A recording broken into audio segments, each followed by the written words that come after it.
For the first time since the introduction of iOS itself, Apple has completely redesigned the operating system with iOS 7. To check out what's changed in this radically new release, let's take a closer look at the software itself. The first thing you'll notice about iOS 7 is its design. From the icons to the animations to the built-in apps, everything looks different. It truly is a complete redesign. From the parallaxing on the home screen to the frosted glass appearance around the OS, you'll find little that is visually similar to iOS 6.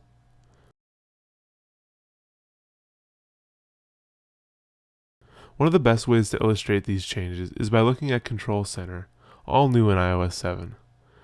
From this sheet, which pulls up from anywhere in the OS, you can toggle quick settings like brightness, Wi-Fi, volume, screen rotation, and more. There are also shortcuts to common apps, as well as AirPlay and AirDrop controls here. Multitasking has received both a visual and functional overhaul with iOS 7. Gone is the previous app switcher, replaced with large thumbnails of each application that you can scroll through.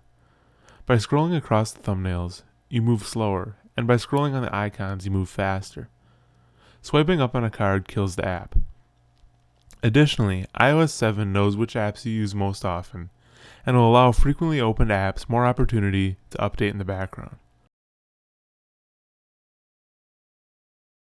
iTunes Radio is completely new in iOS 7, but lives in a familiar app, Music.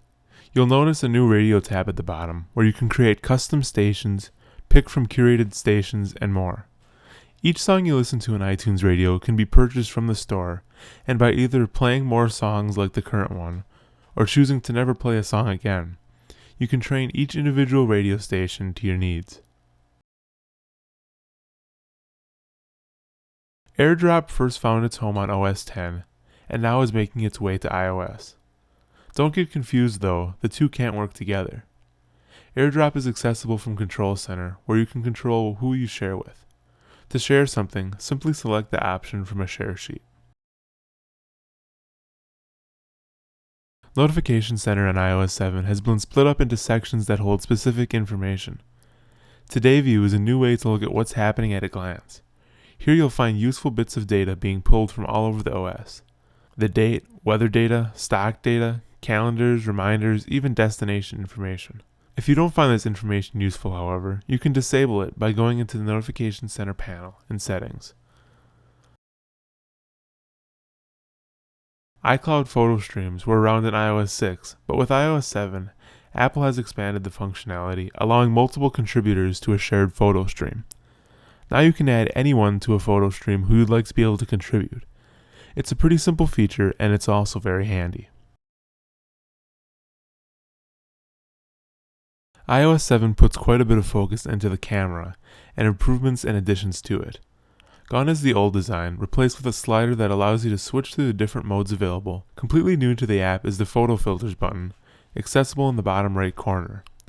Each of the live filters included with the Camera app will be instantly familiar if you've used Instagram.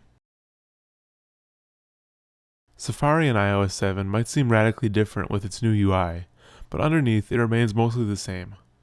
One new addition, however, is Safari Shared Links. Right in there with your bookmarks, you'll find a new Shared Links section, which brings together links from your Twitter stream for you to check out, right in Safari.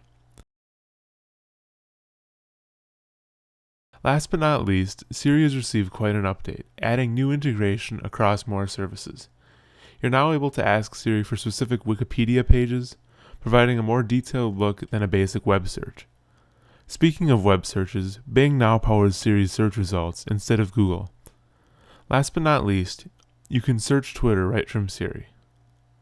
With all of these new features combined with the radically new design, iOS 7 is perhaps the most ambitious release of iOS ever, and only time will tell how it shapes the future of Apple hardware, software, and services.